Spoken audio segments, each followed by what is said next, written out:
What's going on, nighttimers? Yes, we are in a completely different day of the week. Usually I do these on Saturday or Sunday. Here, typically, it's been a Saturday night stream. Uh, this Saturday, me and my fiance decided to have a night without the kid. So I tried to move it to Sunday. That was a bad idea. Um, Packers were playing. I'm a Packers fan. Packers were playing the Cowboys yesterday. And, going into the season, new quarterback, didn't really know what to expect. We make it to the playoffs somehow, and we're going up against the Dallas Cowboys, who are, by all means, one of the best teams in the league all year long. So I didn't expect to win. I was just like, yeah, watch the game. Maybe I'll come on and do a stream later that night. Maybe I'll be in a little bit of a bad mood. Maybe I'll be in a good mood. Who knows? What I didn't expect was the Packers were going to completely blow the Dallas Cowboys out of the fucking water, and I would be jumping up and down and screaming my head off. And there was a specific moment that I remember right before the end of the first half when Darnell Savage had a pick six, and I started screaming "Fuck you, Jerry Jones" at the top of my lungs, and yeah, I think I about blew my voice out after that game. So I was pretty hoarse and pretty. I had ibuprofen on hand. I mean, I was pretty wrecked last night at the end of it, and I've been fighting off a bit of a cold here lately. So I had to move the stream here to Monday night. Uh, it feels a little weird because back to work today, had a long day. It's cold as shit outside, guys. I mean, it's like I think today it was like 4 degrees here in Evansville, with a wind chill and like the negatives. I mean, it was just not a fun day to go to work. Because I work out. I don't, I don't, I'm kind of out in the elements all day long.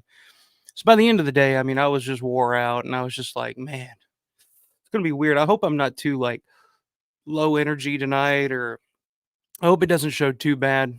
Um, but I've been planning on doing this stream for you know for the last week or so, ever since last weekend. Wanted to do something talking about George Romero and Stephen King and their relationship, and really just kind of the first part of their relationship, the first probably up till about Creepshow. Of course, they'd go on to work together. I mean, George was always synonymous with Stephen King. Um, they were always just again they worked later on the Dark Half. George adapted the Dark Half to film in 91 is when they shot it. Came out in 93.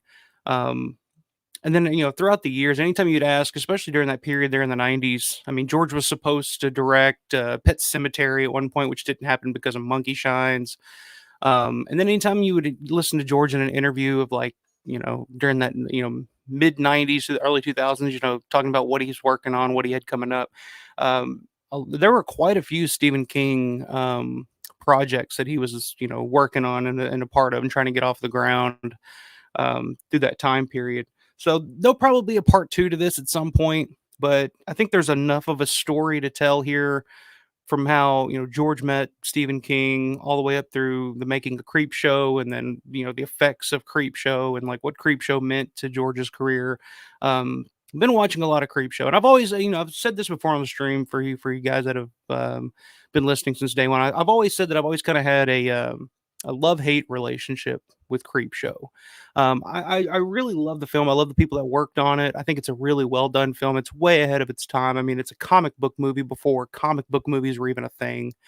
Um, and but at the same time, it's like I love a lot about Creepshow. I'll just go ahead and say that Creepshow 2, the same thing. I'm a fan of Creepshow 2, not as much as the original Creepshow, but I mean it's all in that that Romero universe. Mike Gornick directs Creepshow 2. Stephen King and George would work together. Not really work together, but they were both a part of Tales from the Dark Side, the movie. Steve wrote some stuff for the TV series as well. So George and Steve were always kind of hand in hand working throughout both of their careers, and they were good friends, and they, you can, we'll get into that, how they met and how that all came about.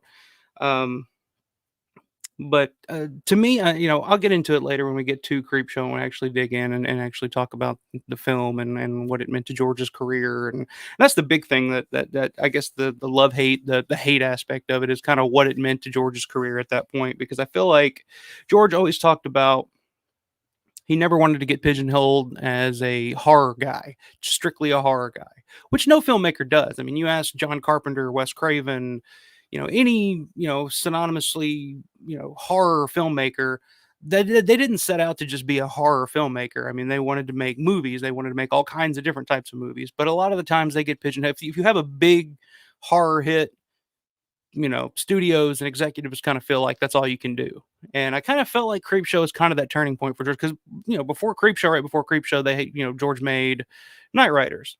Then all through the 70s was kind of this mishmash of different types of films that George made. I mean, Season of the Witch, I guess you can, it gets categorized as a horror film, but I don't feel like it really is a traditional horror film.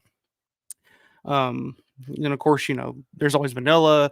Crazies to me is definitely has horror elements, but I feel like it's more of a sci-fi type of film. But I feel like after Creepshow, it was just kind of that's all George was ever offered, and the only opportunities he ever had after that, because he never made anything, you know, non-horror after Creepshow.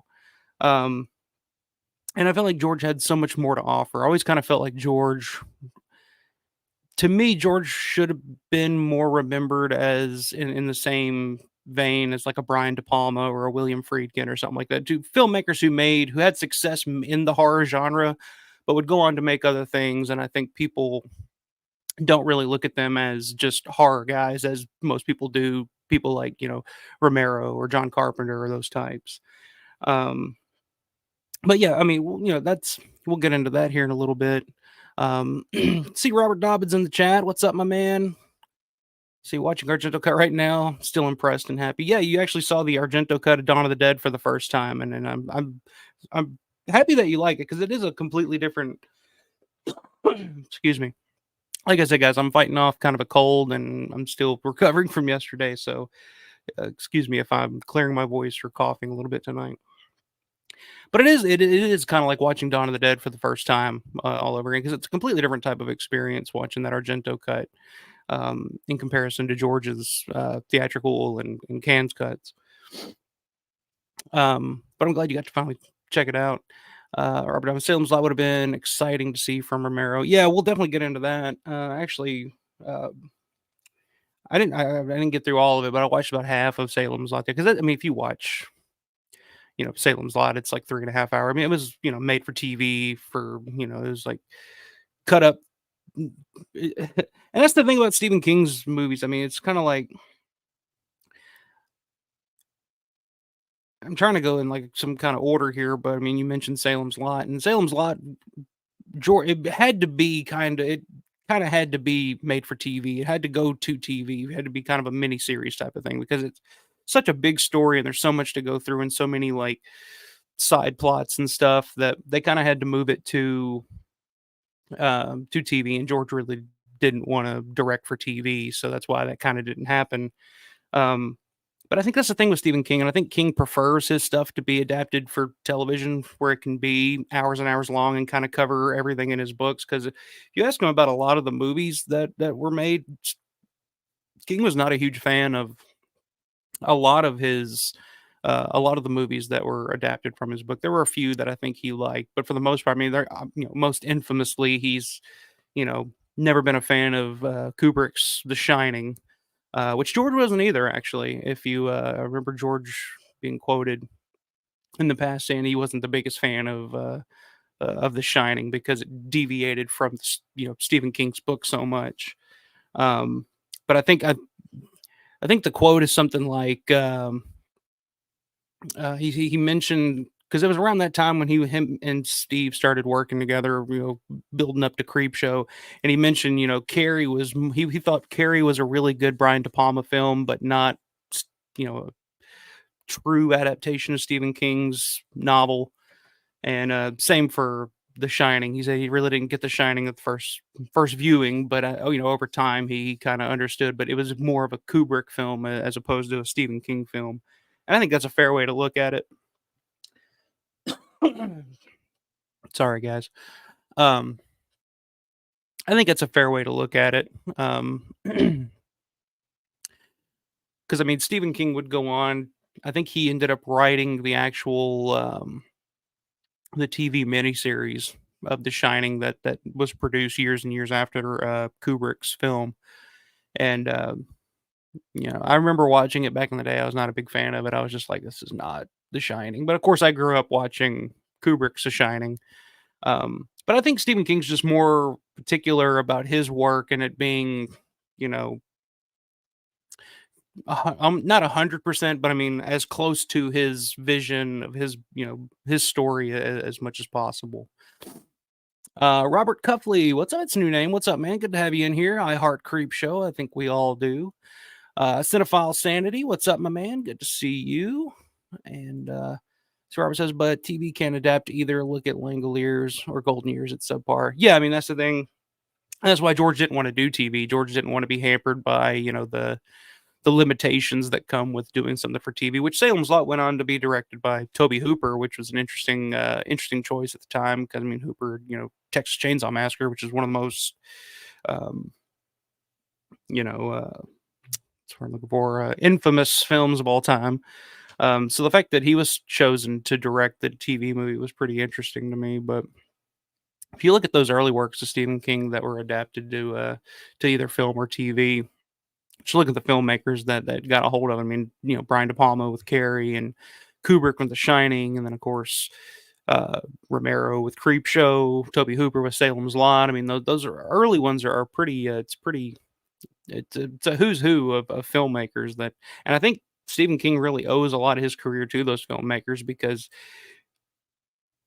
without like Carrie in the hands of any other filmmaker other than Brian De Palma, it may not have been as successful as it was because Carrie is such a good movie. I bought that on 4K not too long ago and watched it again here recently, and it's such a good film. Like just as of it's so different than most anything. It feels like a teen comedy or something that takes a horrible turn in the last quarter of the film, and just all this horrible shit starts happening to these people that like you got the teacher that befriends Carrie and tries to help Carrie, and she ends up getting killed in the end. It's like everything just goes to hell, and there's no. It's such a wild film, but such a well-made film by Brian De Palma. And I know De Palma's made a lot of good films, but to me, Carrie's is best. I think um,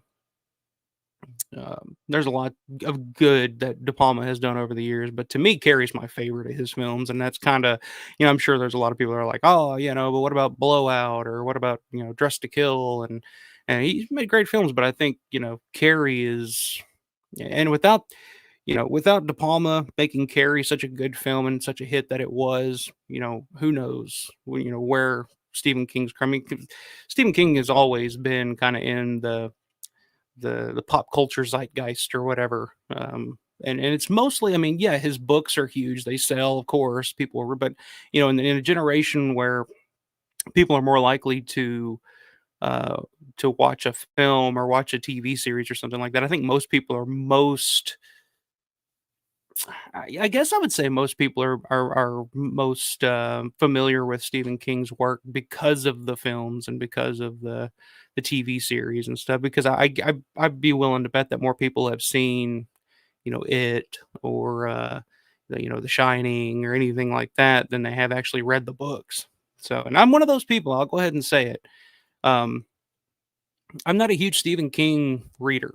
I'm not a huge Stephen King fan. Like I like a lot of the movies. I mean, a lot of the that have been adapted from his books. But that's really all that I've never really read a whole lot of Stephen King. I've never been a big fan of reading fiction.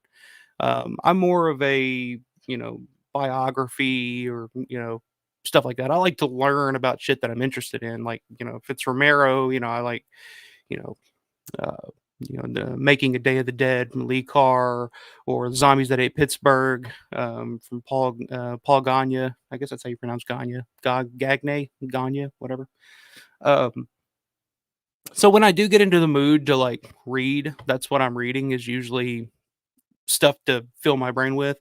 I've never been too attracted to fiction, so I never really got into Stephen King quite as much as I feel like I probably should have. I've never actually dug into those to a lot of his stuff, but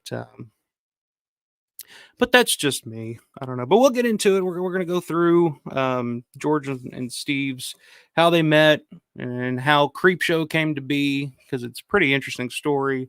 And just all the stops and starts on a lot of projects that they were working on together over the years. Um, but I did see, just before we get into that, I did see something the other day I wanted to bring up and kind of, you know, bat around a little bit, see if anybody, any of you guys out there watching know anything about it. But I did see something, I think it was on Facebook or something like that, one of the Romero related groups, that they're showing in Canada, I believe. I think there's a few theaters in Canada coming up here in a little bit that are playing a 4K screening of Day of the Dead, which is interesting because I did not know that a 4K transfer had been done of Day of the Dead. And upon seeing that, it makes me wonder if we're close to getting a 4K release of Day of the Dead on physical media, possibly here in the States, because that's one that I think everybody's been waiting for quite a long time, because we got the Blu-ray from Scream Factory. It's been quite a few years now since that Blu-ray came out. I want to say 20 year did that come out? Yeah, it's always in arm's reach. I can just grab it and look. When did this? 20, holy shit, 2013. So it's been over 10 years since the Scream Factory Blu-ray of Day of the Dead came out. So it's kind of, and Scream Factory, of course, has kind of been in the, what they've been doing a lot lately is just kind of re-releasing a lot of the stuff that they put out on Blu-ray onto 4K. So it's making me wonder if there's a 4K of Day of the Dead coming out soon, because I think that would look really good in 4K. I mean, the Blu-ray looks fantastic as it is. I mean, over the years, Day of the Dead's one of those films that has really benefited from the advancement in technology and picture quality and sound quality. And because I mean, if you go back to those old VHSs, like the media VHS, that it's so dark you can hardly make out what's happening in that fucking cave. Um, I remember the first time I saw. I think that's one of the reasons why I didn't like it as much, and I think that may be a reason why it's becoming more and more of a personal favorite of people's. Because I think a lot of people, when they first saw it, because a lot of people didn't see it in theaters. Let's be honest, it was not that big of a success when it first came out. So when it came out on home video, those early transfers I were so dark. It was just kind of hard to see what the hell was going on there in that dark cave. It's hard to light that to begin with. Um, so it was really hard to make out what was going on in the film to begin with. But over time, especially ever since, I would say, that um, Anchor Bay special edition that came out in 2003, that's when it started to look. That's the first time you could actually kind of see, the improvements and the difference. I mean, even that early Day of the Dead release, that single disc release, which I don't think I have. Maybe I do.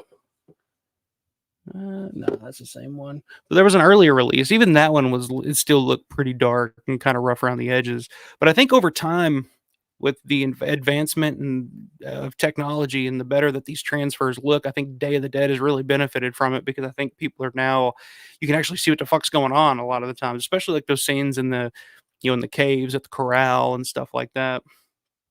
So I'd be very interested, because 4K, especially if you have, I know if you have like an OLED TV, or if you have, certain types of TVs that benefit the most from this advancement in technology, where you can really see things, especially, the blacks on the screen, like a lot of the times, um, it looks fantastic now, depending on what your setup is. So I'm curious to see what's going to come of that, because I know that's one. I think last week, I think Garrett, Born to Be Rad, brought that up, whether or not we were going to get a 4K um, of Day of the Dead. So I mean, that's a sign that if they're doing a 4K screening, I wonder if they've actually done if there's an actual transfer out there that's available and ready to go. And I don't know if Scream Factory even still has the rights. I assume they do. I guess because Taurus Entertainment, I imagine that their working relationship with Scream Factory at this point is still I guess they're still in good graces because they just released that Creepshow 3 piece of shit Blu-ray um earlier last well, it was last year, I guess. I'm still stuck in 2023. But it was last year, and there's so I'm guessing their relationship's still good. And I guess if there is a 4K to be released, I'm guessing Scream Factory will probably be the one to do it, since they're kind of in the mode to kind of re-release everything that they put out already. So that's interesting to see. We'll keep that's something to keep an eye on. Um, moving forward here. Blah, blah, blah. Mhm. Synthetics in the house. What's up, my man? Hey there. I almost forgot to check this out. I appreciate that you did. Yeah, I had to move nights. Like I was saying at the beginning of the show, I pretty much blew my voice out last night. I've been fighting a cold for the past few days, so I'm pretty um I'm still fighting it. So like I said, if I got in honor of Stephen King, I got my red rum mug of coffee here, trying to keep the vocal cords warm. I'm trying to hold out as long as I can tonight, but I've been been fighting it. So let's hopefully I can make it through tonight without you know completely losing my voice. An IMDb press announcement a while back mentioned Sherman Horde. That's always the funny thing about Howard Sherman, Sherman Howard. He's credited on Day of the Dead as Howard Sherman, so that's what I always call him. But I think later in his career he went by uh, Sherman Howard, or Sherman Horde. Whoever. I guess IMDb is going with Sherman Horde. Um, Cinephile Sanity says, yeah, the clarity on the older releases for Day of the Dead is pretty much non-existent and has no real depth. The Blu-ray is good, but that movie would most likely benefit from a 4K release. Yeah, I really think it would. I think, uh, especially in that time, because if you look at the other stuff that have come out in 4K from around that time period, um, like I just watched Fright Night, the 4K of Fright Night steelbook that came out. I think I got it at Walmart. I don't know if it's a Walmart exclusive or not, but I think Scream Factory did that one. But it looks amazing, and that was what 80. Was that 85 too? I think Fright Night was 85 too. 85 was a crazy year for horror.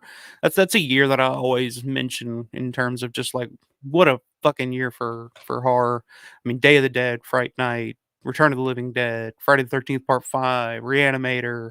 I'm sure I'm missing two or three other ones, but great year for horror.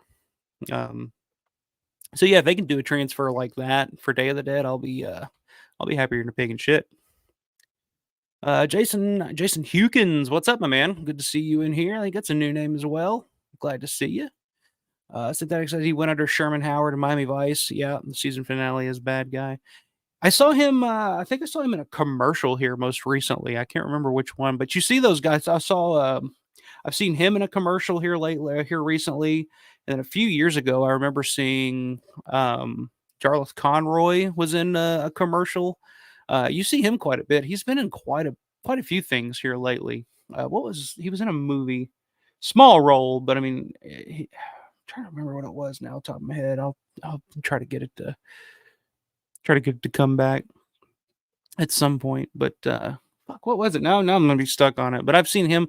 Yeah, a lot of the guys from Day of the Dead have been had quite a career after the fact. Sorry, I'm fighting it. It's okay.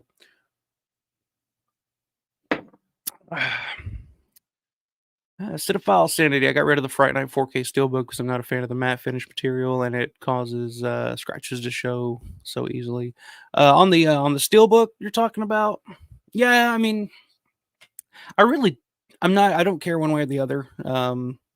I'm not like, oh, I gotta have the Steelbook or whatever. Like, if it just been honestly, it had been years and years and years since I had seen Fright Night.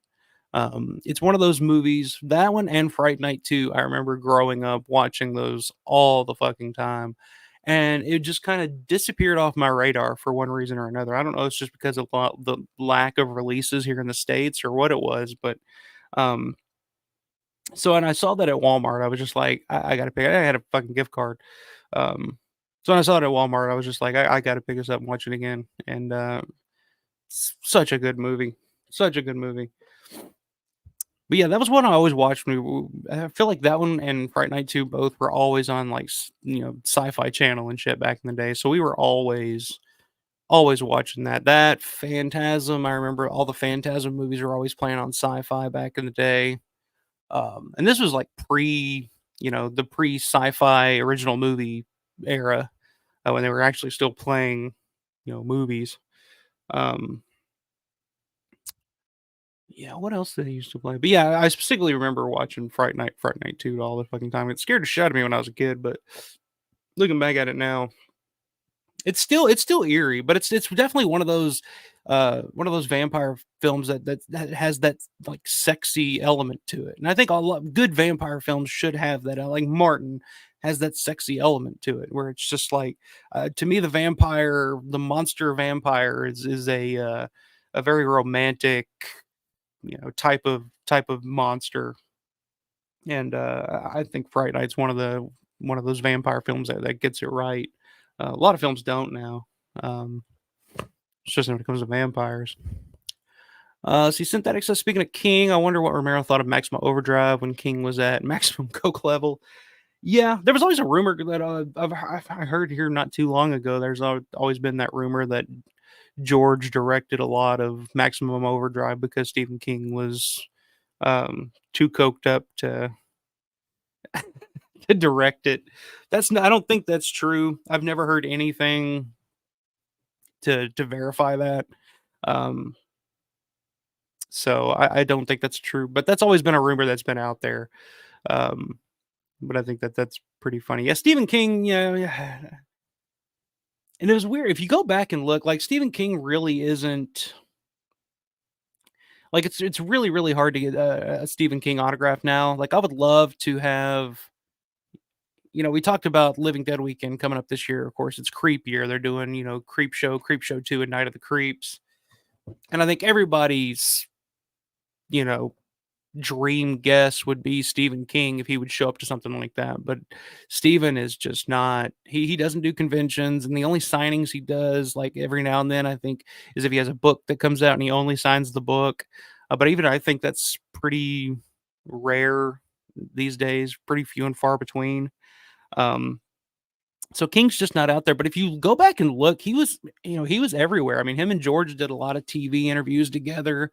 You could see Steven. He would always be available. I mean, he was out there. He was kind of enjoying. I mean, the fact that he played the role of Jordy Verrill in Creepshow is pretty crazy to think about when you look at him now. Of course, he still does like some cameos here and there, but um, uh, I want to say, wasn't he like in like a car accident or something? Didn't he get hit by a car or something like that? And like after that, he just kind of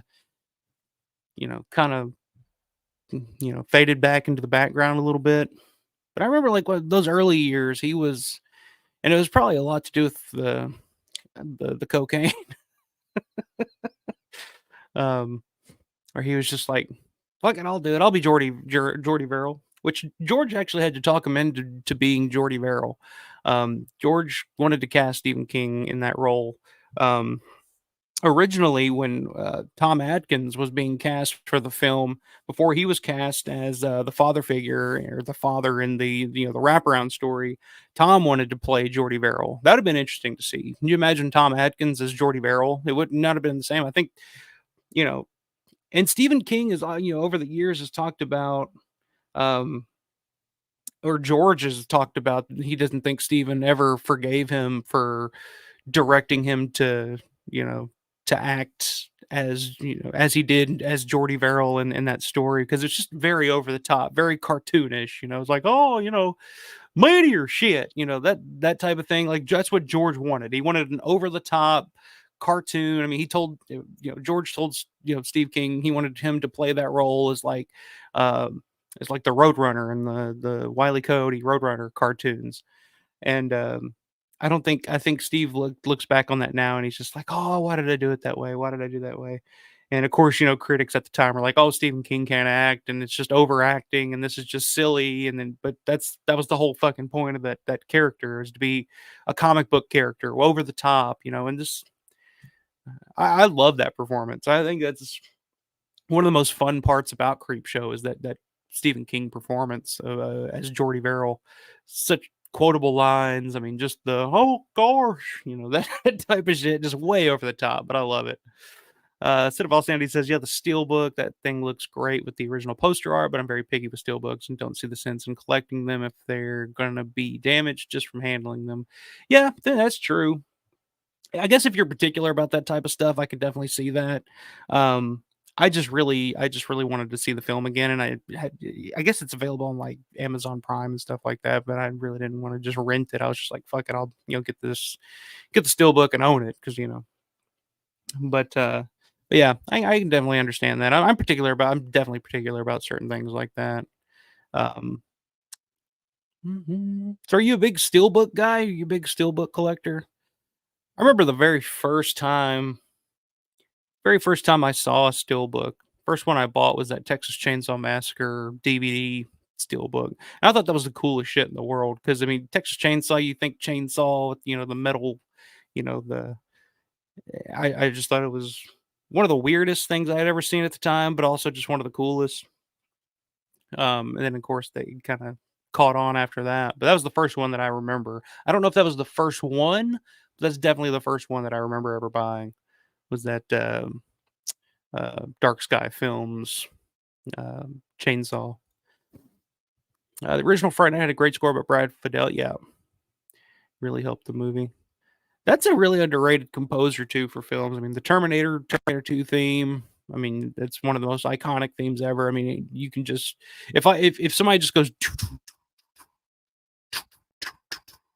you know what that is, automatically.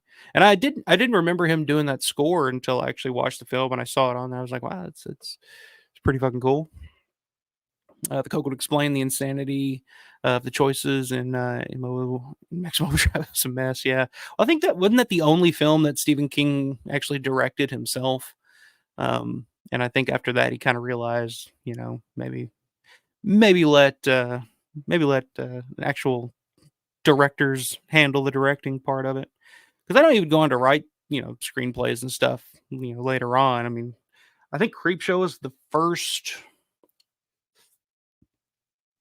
I think Creepshow was the first film that Stephen King wrote the screenplay for.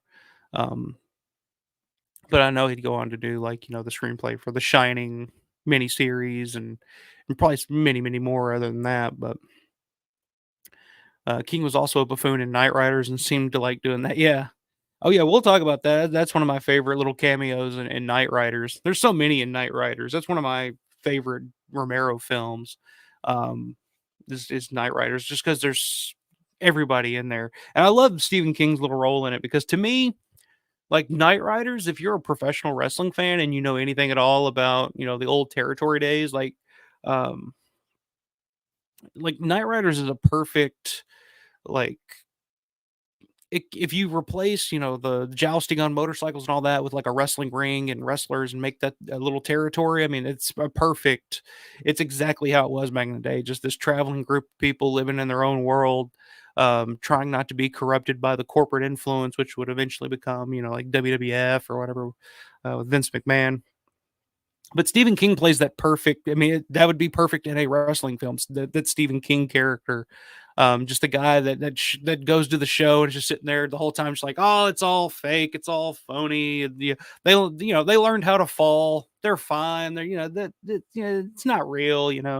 And that's exactly that Stephen King character. And I know George was a bit of a wrestling fan. I don't know how much he based um that Knight Rider, screenplay, that whole concept on professional wrestling, and I don't know how much of a big fan he was. But if you go and you watch, Iron City Ass Kickers or, um, George grew up in New York around the time he probably grew up with, Bruno Sammartino, and of course, I mean Bruno and those guys are connected with Laurie Cardill and Bill Cardill because Bill Cardill was the voice of pro wrestling in Pittsburgh back in the day, and he was good friends with Bruno Sammartino. So I don't know how much.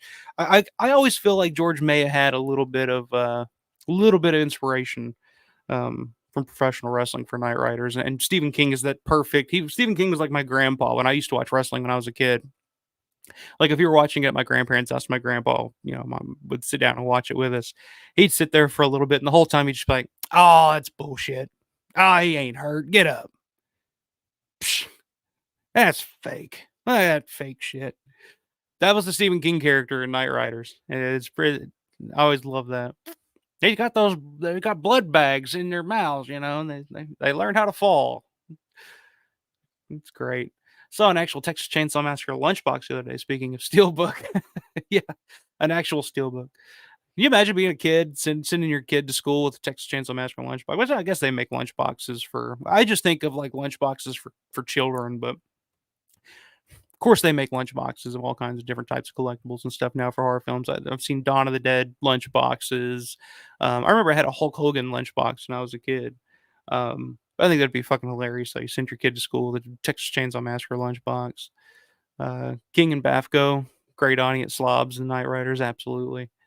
Um, Bafco, he's actually that's a name that I'd love to see more at conventions. I see his autograph out on eBay every now and then, but I wish he would do more conventions because I mean he's still out there and he's I think he wrote a book on acting at one point. Like he's pretty God, what am I thinking? I know Warner Shook won a Pulitzer Prize. I feel like Jim Bafco did something I can't remember off the top of my head, but I mean, he's been, a prominent figure in theater and local acting and stuff like that in the Pittsburgh area for many, many years. But I know there's a book out there that he wrote on acting, like acting techniques and stuff. So that's one I think would be fun to find out in the wild and get a get an acting lesson from Wooly. Um, but all right, let's talk about Stephen King. We've been kind of back and forth, talking about Stephen King off and on here already, but I guess we'll just start. Um, so Stephen King really began like in terms of film work. We're talking Carrie, 1975, directed by Brian De Palma, and those early films. I think Carrie's probably the one that I think is the most mainstream. I think The Shining. I think people will remember, but I don't think The Shining was that big of a hit when it came out. Like Carrie was a pretty big movie when it came out. And it inspired, a lot of different things in the horror genre. I mean, the end scene where Carrie comes out and grab that's you hear that all the time. It's like, oh, we need that Carrie ending, or that's where they had the idea for Jason to come out of the water in Friday the 13th. I think it was Tom Savini actually who said, well, we need a Carrie ending, let's have Jason come out of the water and it could just be a dream. It's like, all right. And Stephen King, I think I don't think he was a huge fan of Carrie, but I know he's a bigger fan of Carrie than he was of The Shining. Um, but I've always loved Carrie. I've always it's one of those movies. It's like the performances are great. Sissy Spacek and Piper Laurie and PJ Souls and uh, oh, what's her name? The John Travolta's in it. I mean that it's such a weird film because, like I said, it feels like a teen comedy for like the first like half of it. With interspersed with Carrie's developing her telekinesis or whatever, and those little moments like that. But other than that, I mean, there's like the scene um where the girls are having to stay after school to like exercise, and then do, push-ups and shit. And it's like that weird quirky music and it just feels like a lighthearted teen comedy at times. The scene with John Travolta and Nancy Allen when they're driving in the car and they're arguing and bickering back and forth. It feels like something out of a teen comedy. Then of course, like the whole ugly duckling thing, they kind of do later on in years with, like She's All That, where Carrie, dresses up and she's like, "Oh, you look good, you got your makeup on," and it's like, "Oh," and she may. But the thing about Carrie though is that I've always loved is like I still watch it now and I'm not sure who's all in on the prank, of course, where they drop the pig's blood or whatever. Who's in on that and who isn't? Um, I think they keep that pretty under wraps pretty well in that film. but again, when they drop the pig's blood, it all goes to fucking hell and everybody fucking dies. I think that's I think it's just an amazing, well made film. Um, yeah, and that's really what got King's name out there in kind of the mainstream for moviegoers, especially. Um, so then after Carrie, I mean, of course, so 1977, George makes Martin.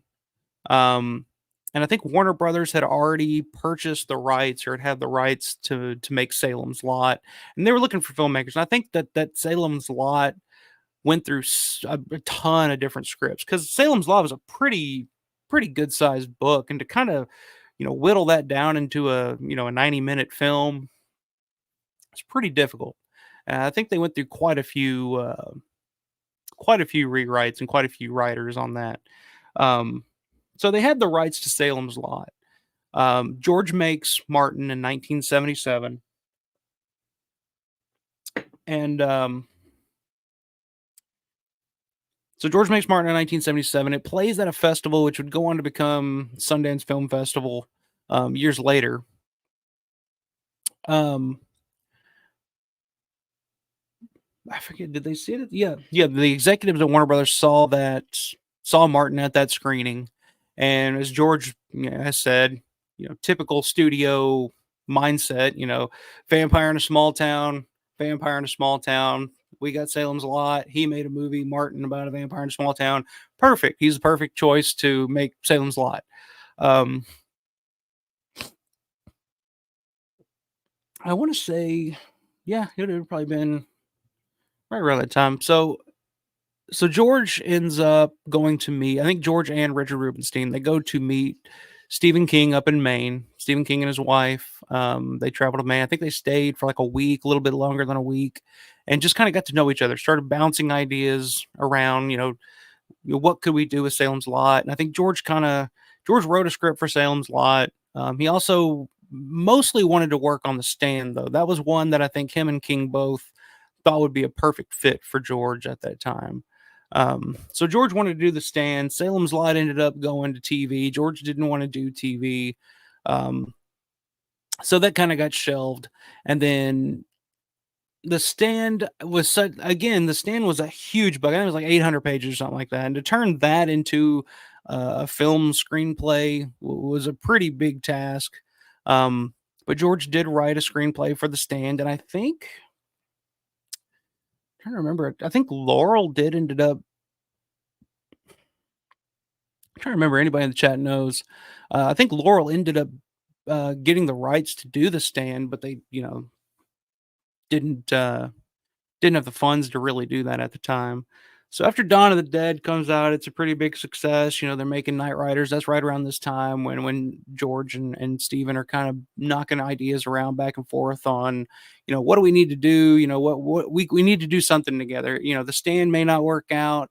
Um, Salem's Lot didn't work out. It went to TV. Toby Hooper got that, but we got to do something together. So, we talked about a minute ago. Stephen King shows up in Night Riders for a little cameo at the beginning with his wife, and I think it was right around this time that George and Steve decided on to make a comic book adaptation. I think it was Steven's idea. George, I think, originally wanted to do George's idea. He wanted to do an anthology film, but he wanted to do a film that kind of covered the history of filmmaking in horror over the years. I think he wanted to do one film in black, like one segment in black and white, another segment in like widescreen, another segment in 3D. He wanted to do like something completely different. And think of a Stephen King's idea to say, let's not do all that, but let's kind of just make, I was a huge fan of the EC comic books back in the day, as George was as well. And George, kind of went for that idea. Let's make a comic book movie. Let's make a movie based on the old EC comic books. And I think they took it to Richard Rubenstein. Rubenstein said, great, and Stephen King said he would write the screenplay, George would direct, Richard Rubenstein would produce, get the money to do it. And I think 60 days, I think it took Stephen King 60 days to write the screenplay for Creepshow. And Rich Rubenstein is a great documentary, Just Desserts, directed by um, Michael Felcher. It's out. It's been on some releases of Creepshow, but but it actually has its own release out right now from Red Shirt Pictures. But Rubenstein said right at the 60-day mark, on the 60th day, Stephen King shows up with first draft of Creepshow, and and now they just need to pull the money together. And I think they ended up getting a little over $7 million for the budget to do Creepshow. They went to I believe it was Salahassanan, the guy who was in charge of United Film Distribution that picked up Dawn of the Dead and ended up signing, Romero to a 3 picture deal. So the first picture that they did with UFD was Night Riders. One of the movies had to be, I know in that deal, that 3 picture deal, one of the films had to be the sequel, Day of the Dead.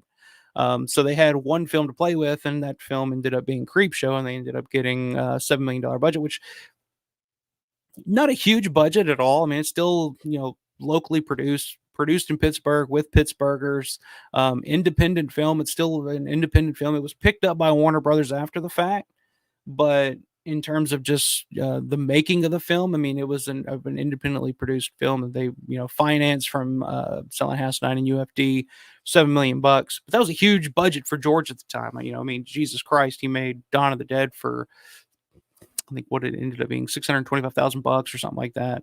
Night Riders, I think they got a couple million, I think, for Night Riders, maybe even less if I remember. But Stephen King was a hot name, a hot commodity at the time. I mean, everything he had coming out. I mean, Carrie, The Shining, Salem's Lot. I mean, that whole period there, everything Stephen King was hot. I mean, they were getting ready to do, The Dead Zone. Cronenberg would do the Dead. Think about the filmmakers that made all those films right at the beginning of Stephen King's career: Cronenberg, Romero, Tobe Hooper, Brian De Palma, Stanley Kubrick. I mean, it's insane to think about those early films. That's not to mention even like Cujo and Firestarter and those other, Christine. Carpenter would do Christine. Um, Pretty much a who's who. Anybody that could get a hold of a Stephen King property was. I mean, that's what It was pretty wild around that time. So they get the budget to do Creepshow, and they go to start filming in Pittsburgh. It is filmed in Pittsburgh. But for the first time, and I think this is the thing, and even George talked about this, is kind of the first time that he actually worked with quote unquote professional real actors. I mean, we're talking, Leslie Nielsen and Ted Danson and E.G. Marshall, Fritz Weaver, Hal Holbrook, Adrian Barbeau. I mean, all-star cast. And that was up to that point. I mean, Ed Harris in Night Riders. I mean, Ed Harris is in Creepshow too, but at that time, Ed Harris was not Ed Harris. Ed Harris was kind of an unknown actor at the time. I mean, he would go on to be, a big name in Hollywood. I mean, he's been in everything. He's in, I picked up Darren Aronofsky's film Mother on Blu-ray the other day, and I noticed he was in it, and I was like, all right, I'm sold. Never seen the film, but I saw it. I was like, I'm sold. I'm like, I gotta watch this. But George was not particular. I mean, George has always said he didn't like using name actors in horror films because typically when you see a name actor in a horror film, you kind of know nothing's going to happen to this guy because it's Brad Pitt or whatever. They're not going to decapitate Brad Pitt, So George never really, liked to or even wanted to work with big name actors at the time. Because I mean, there was pressure at times from different producers to do so. Maybe not producers, but financiers, and because I remember at one point, one of the studios that George was shopping Dawn of the Dead before Dawn of the Dead was even made, just shopping the screenplay around. One of the studios said, we'll do it, but you got to put who was it? O.J. Simpson in it. You got to put O.J. Simpson as the lead and as Peter. And George's like, I don't want to do that. So there was like, George, people asked all the time, it's like, okay, we'll do it, but you gotta put a star in it. You gotta have a star in it. But I think with Creepshow, I think it worked perfectly for George, because it was a bunch of short stories. So you didn't have to pay these actors to be on set for, the 30, 40, 50 days or whatever it is to film it. So you can have them on set for, a week or whatever it is to film the segment, and then they're good. And of course, with that little bit of extra money, you can afford to hire some big name actors. That's a big thing too. So they could kind of hire and pick who they wanted. And George felt, the screenplay for Creepshow was such a big, over the top screenplay, such a a colorful screenplay, and the characters are so well defined um, by Stephen King in that screenplay that George felt that it was okay to put big name actors in it because why not? The it kind of fit. E.G. Marshall. I mean, perfect example. I mean, can you imagine anybody other than E.G. Marshall playing Upson Pratt in Creepshow? Um, but it's funny, you look at Creepshow and it's such a well-made film and so ahead of its time. I mean, George really put a lot of work and a lot of thought into it, and so did the crew. I mean, Mike Gornick. I mean, just we talk about Tom Savini's special effects and the makeup and the fluffy creature in Creepshow, and Tom always, when people ask Tom, what do you feel like is your best work? He always mentions Creepshow. And I think it's just because at that time in 1982, Tom was just known as a splatter guy. He was known as, the slasher guy, the guy that can, Tom can cut somebody's head off or disembowel them or whatever you need to do. But I don't think at that point he was ever asked to make a creature effect, build a creature. Um, and Tom actually didn't really know how. I remember in that documentary, he talks about calling Rob Bottin and asking advice on how to make, a creature like Fluffy. And he said he was on the phone with Rob Bottin for an hour and a half.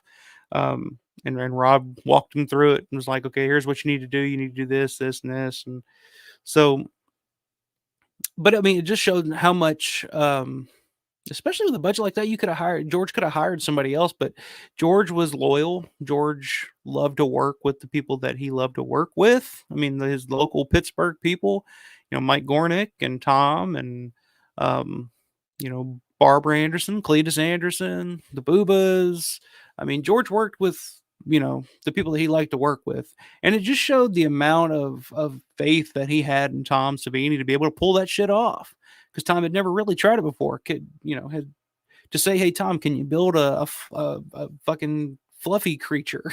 you know, because he could have reached out to anybody else. I mean, Stan Winston or Rob Bottin himself.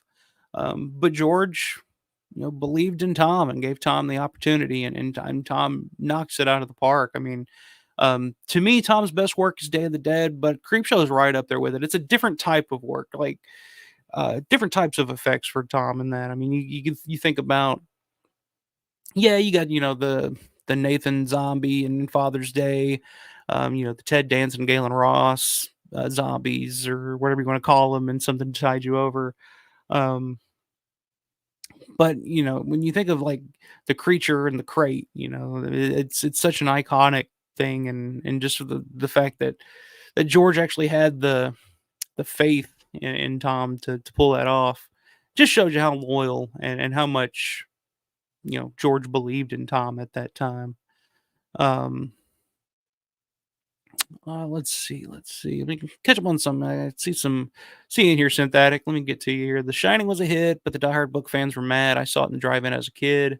Also, as a big Joe Bob fan, and the movie left its mark. Yeah, it was a huge. If I remember, like I wasn't around at the time, but I remember. Um, what movie was it? Oh, was it Twister? That fucking movie Twister from like '96, where they're playing The Shining in the drive-in theater. If I remember correctly, it's been years since I watched fucking Twister. I haven't really had the urge to go back and watch it, but I imagine that was a huge drive-in thing. But I feel like I can't remember. I think it was Twister. Salem's Lot was a big deal. I remember watching it the night it aired with my cousins in LA. Pretty creepy for TV. Yeah, I mean that's one. I think Salem's Lot being on TV back then, being made for TV, was a huge reason for its success. And I think that's why it's kind of like Salem's Lot is kind of, that name is more pop culture than maybe a lot of the film is at this point, because it's like I don't know. I feel like people know the name Salem's Lot more so than they know the actual film. Because that was one growing up that I always heard about. My parents always talked about Salem's Lot. And I think it was just at that time when everybody was watching TV back then, and you see that shit on TV in the early '80s, and it's like, holy shit. Romero's Stand would have been interesting. The McGarris one was meh. It's been years since I've seen The Stand. I'd have loved to. I think Romero would have been perfect for it. But I do remember when The Stand was on because I remember my dad recording it every night because it was like I forget how many nights. I think it went on like the whole week. It was like a episode every night or something like that. But I remember he recorded because he worked nights and he would record it, get home and watch it. And I don't remember much about it. It's been so long since I've seen it. It's one I need to go back and rewatch at some point. It's so long. I don't know if I have the time to sit and watch it all the way through. Um, but if I remember correctly, okay, I remember two things about The Stand because it's been so long since I've seen it. But I remember seeing it as a kid, and the two things that stuck with me was the guy saying, and tell me if if I'm just completely not even this is not even the right film, but I feel like I remember it being The Stand because I remember watching it as a kid. But I remember the guy walking down the road saying, "See you later, alligator. After a while, crocodile." I don't know why that stuck with me, but that's what stuck with me. The last time I've seen this was 30 years ago or whatever it was when it came out. I remember that, and I remember a pregnant woman jumping off of a roof and splattering, and then a guy hosing it off the. Maybe I just made that shit up. Maybe it was just a fever dream when I was a kid. I'm not sure, but it's been so long since I've seen that. That's one I need to go back and watch. Um, it's probably not even the same fucking thing, but um, but yeah, I would have been interested to see George's version. I mean, it seems like a perfect fit. That type of film would be perfect for George to do.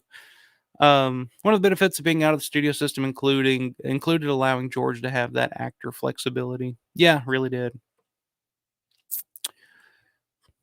And I mean, that's I've always preferred that with horror films, like, you know, because George is right. When you see, I mean, I guess outside of like Psycho, when you see Janet Leigh and she ends up getting killed. I mean, it can be effective in that way, kind of like Scream. At the beginning of Scream, you see Drew Barrymore. She's, you know, front and center on the theatrical poster. You're thinking, okay, Drew Barrymore is the star of this, and then they kill her within the first 10 minutes. It can be used effectively, but a lot of the times in horror films, if it's got a star or a name actor in it, you kind of know that they're not gonna. Because again, I go back to I've mentioned this a couple times when I do my rankings list of the deaths in Romero films. But I wonder if you have a name actor and you're paying quite a bit too, do they charge more? Like, is it more in the contract for them if you want to, kill them in a particularly gruesome or bloody way? Do they charge more for that? And maybe that's why a lot of these name actors you don't see them, like especially in like Land of the Dead. You in kind of Land of the Dead, you want to see Dennis Hopper, you know, the Kaufman character. You want to see him get torn apart by the zombies, but you don't see it. I wonder if that's just because it would have cost way more money to, pay Dennis Hopper more money to sit and do like a makeup job or, cast his head or whatever you'd need to do to do, to kill him off. So I wonder if that's the thing about it too. But um, Tom was also proud of his creature in the closet, creature from Tales. Yeah, yeah. He directed that as well. That was the first thing Tom ever directed. I just watched that not too long ago. It's pretty good. I mean, it's just kind of like a little, it's just kind of a build up to the reveal of the creature. Um, but it works. It's fine. It's good. Probably not my favorite episode. It's definitely one that'll stick with you, especially if you're a kid and you see that shit on TV for the first time. It'll definitely stick with you. Disrupt Media, new name. What's up, my man? Twister's not a good movie, but it's fun. I remember when I was a kid, like I grew up in Western Kentucky, and we were always tormented with bad weather and tornadoes all the time. Like when I was a kid, we knew tornado drills and we knew what to look for. We knew what a funnel cloud was. Like we were, so I remember watching it as a kid and I liked it a lot. But I think the last time I watched it, it's been quite a few years, but I was an adult. I think last time I got through half of it and I was like, it's just too fucking corny. Yeah, Twister. So yeah, that was when the Shining was playing. So that's what I do think of The Shining as a drive-in movie, just because of Twister. I think, and seeing that as a young child. Oops, it's Inside the Closet. What'd you say? You said Inside the Closet, didn't you? Oh, In the Closet. I gotcha. Inside, in, whatever. It's the same goddamn thing. I get you. I know what you're talking about. Um, so yeah, I put up a poll earlier this week on what everybody's favorite story. This is one that I kind of go back and forth with when I think about it. Is what is my favorite segment or story from Creepshow? And I think the first time I watched Creepshow, I would have said they're creeping up on you. Would have probably been my favorite, because that was the one that when I first watched it, it was just like, 'cause I don't like bugs for fucking one, and I especially don't like fucking cockroaches. Um, so the first time I saw that, that was one that just made you go, ugh, just the thought of it. You just didn't want to fucking, you don't want to see that. But over time, I mean, it has really changed over time. The more I watch it, the more I appreciate something specifically in one, or, something specifically from another. Um, I still really like They're Creeping Up on You. I think it's a perfect way to end that movie. It's such a, you know, a finale, a grand finale, if you will, when all the fucking cockroaches come spewing out of fucking Upson Pratt's neck, and just swarming him and all that. I mean, it's ugh, such a good ending. And it's definitely the one when I show people. Like, I remember when I watched it with my fiance for the first time. That was definitely the one where she was just like, "Oh, I can't watch it. I can't watch it." So I'm like, "Well, it's over. It's fine." But the crate, I think the crate is the crate's the one that won the poll. It was actually, let me see if I can pull it up here. I'll actually tell you what the final results were, which I guess you can still vote in it, so it's not too final. But as of now, this is where we're at. So yeah, the crate won with 35% of the vote. Second place, Something to Tide You Over, with 28% of the vote. The Lonesome Death of Jordy Verrill was in third with 15%. They're Creeping Up on You came in fourth with 12%, and Father's Day in fifth with 10%. Um, like I said, I can make an argument for all of these. Like I said, They're Creeping Up on You is definitely the one that got me for the first time I saw it. The Crate is probably the one that I think is probably the best written, the best story. Um, to me, The Crate could be a full-fledged film. Like, you could flesh that out and make it an entire, 90-minute feature-length film. That to me feels like the one that could be um, Father's Day is one. Father's Day is a good start. I don't think Father's Day is as strong as the other four. Personally, it's probably my least favorite. Just because there's not much of a story there. It's just kind of a setup, and then it's a very, it feels very short. There's a lot about Father's Day that I like. Um,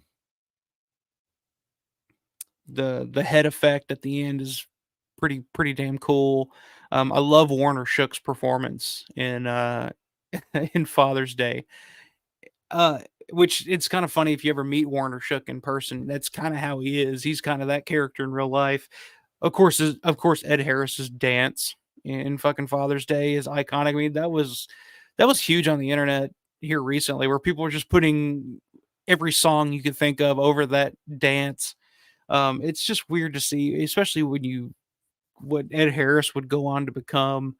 Um, it's just funny to see him acting a fucking fool in that. It's a fun little story. Like I said, it feels kind of short, but I think it's a good opener because you got John Amplis playing the Nathan zombie, or the Nathan corpse that comes out of the ground. And um I really like, the more that I've watched it, I think, especially that 4K release that Scream Factory did last year. I've often said this. I think 4K, yeah, picture quality wise, 4K is fantastic, but I think sound quality wise, you can definitely tell the difference between 4K and Blu-ray. If you have a good sound setup, which, my sound setup, I just have two speakers that I bought from a pawn shop for like $70, and they're connected to to an RCA receiver, amplifier, whatever you want to call it, for a surround system that my dad bought in 1996. This fucker still works and it's still powerful as shit. I mean, that is quality. I mean, this 96, we're talking 26, 27 years, and it still works flawlessly and it sounds amazing. What the fuck was I talking about?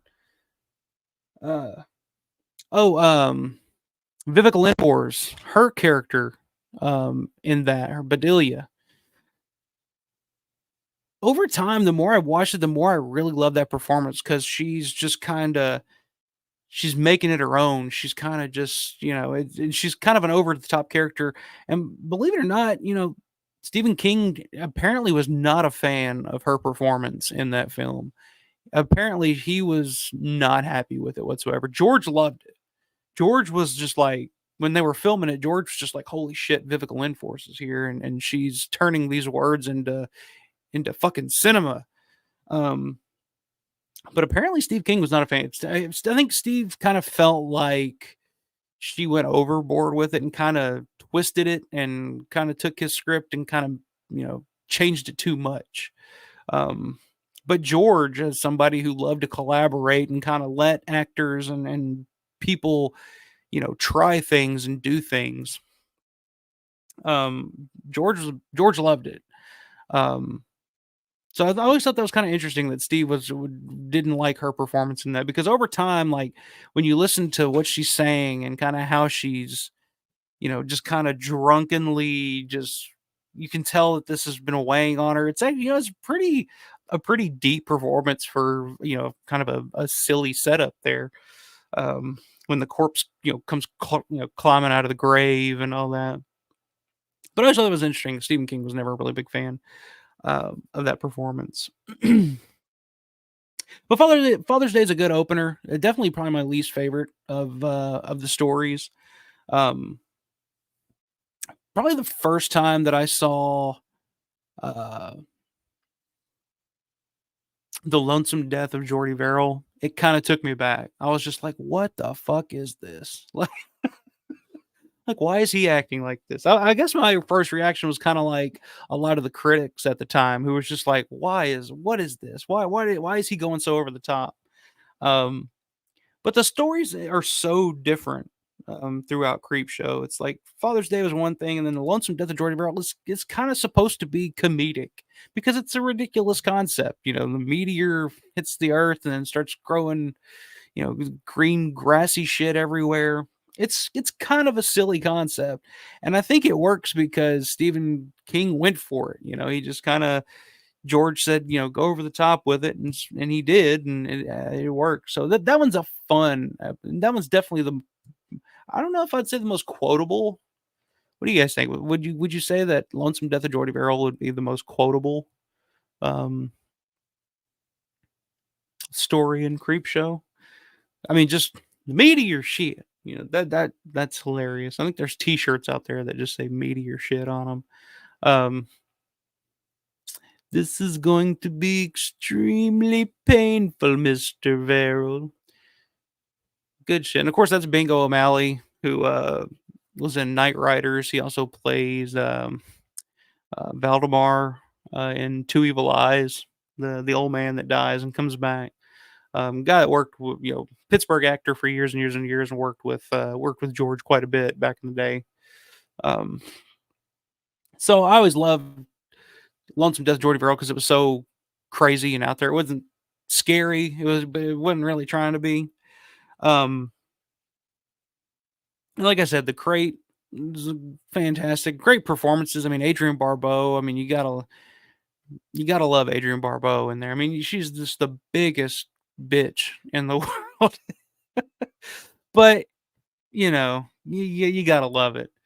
Hal Holbrook's awesome in it. Fritz Weaver's amazing in it. The fluffy creature effect. I mean, just so good all the way around. That's such a good one. But my favorite now, the one that I probably think of the most, quote, and it's probably Not just because of, but definitely a huge reason why is Leslie Nielsen. I love Something to Tide You Over. That's probably my favorite Creepshow story. Um, Leslie Nielsen's so good in that. And I'm a huge Leslie Nielsen fan. I grew up on Leslie Nielsen. And of course, Leslie Nielsen before Creepshow. I mean, seeing Leslie Nielsen in Creepshow for the first time when I was younger, I was just like, this is insane. Like, this is fucking Lieutenant Frank Drebin here. Like, what? And he's playing this character. This is crazy. I never thought. But before Creepshow, Leslie Nielsen was just kind of supposed to be like Hollywood was trying to kind of make him into like the romantic lead type, you know. Um, and I don't think it ever really worked out for him to be kind of the romantic, you know, the lead guy. I mean, Leslie Nielsen can be very charming and all that, of course. I mean, you see that even in like the Naked Gun series and shit.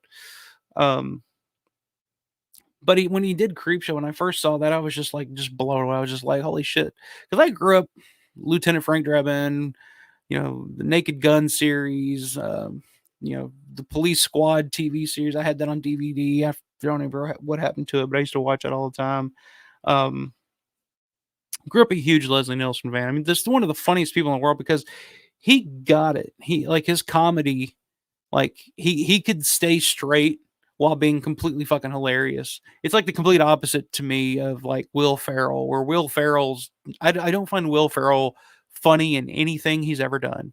And I know a lot of people, I'm sure people in chat are just going to be like, what do you mean Will Ferrell's not funny? He's the funniest guy ever fucking live. You know, I'm just like, I don't get it. I've never understood Will Ferrell because it was always just like, Will Ferrell's just always elbowing you and kind of winking at you every time.